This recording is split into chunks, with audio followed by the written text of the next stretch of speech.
Cricket মাঠে বহু অর্জন আছে সাকিব আল হাসানের। দেশের জার্সিতে একের পর এক গেঁথে গেছেন রেকর্ডের মালা। সেই সাকিব আবার মাঠ ও মাঠের বাইরে সমালোচিত হয়েছেন বারবার। কেরিয়ারের খারাপ সময় পার করতে হয়েছে এই মহাতারকাকে। তবে সবকিছু ছাপিয়ে গেছেন এবারের সাকিব।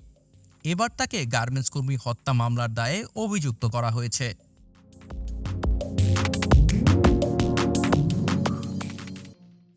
হত্যা মামলার আসামি সাকিবকে জাতীয় দল থেকে বাদ দিয়ে মামলার তদন্তের স্বার্থে তাকে দেশে ফিরে আনতে বিসিবি বরাবর ইতিমধ্যে আইনি নোটিশও পাঠানো হয়েছে। সব মিলিয়ে পাকিস্তান সফরে থাকা সাকিবের ক্রিকেট ভবিষ্যৎ দুলছিল। মামলার পর সাকিবের ক্রিকেট খেলা নিয়ে যখন প্রশ্ন উঠেছে, তখন বাংলাদেশ ক্রিকেট বোর্ড বিসিবি সাকিবের পাশে দাঁড়িয়েছে। সাকিবের বিরুদ্ধে আনা অভিযোগ প্রমাণ না হওয়া পর্যন্ত দেশসেরা অলরাউন্ডারকে খেলিয়ে যাওয়ার সিদ্ধান্ত নিয়েছেন বাংলাদেশের ক্রিকেট বোর্ড।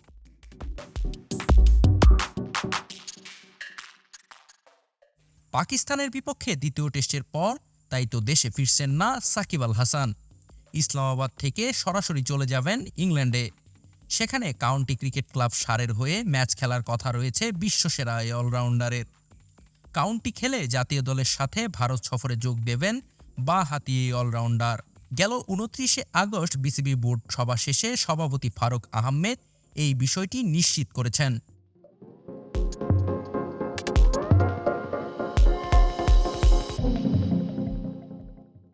তিনি জানিয়েছেন, নতুন বোর্ড প্রধান আসার আগেই সাকিবকে কাউন্টি খেলার ছাড়পত্র দেওয়া হয়েছে। কাউন্টি খেলার জন্য আগামী ৫ থেকে ১৪ সেপ্টেম্বর পর্যন্ত ছাড়পত্র পেয়েছেন সাকিব আল হাসান। এরপর তিনি যোগ দিবেন ভারতে।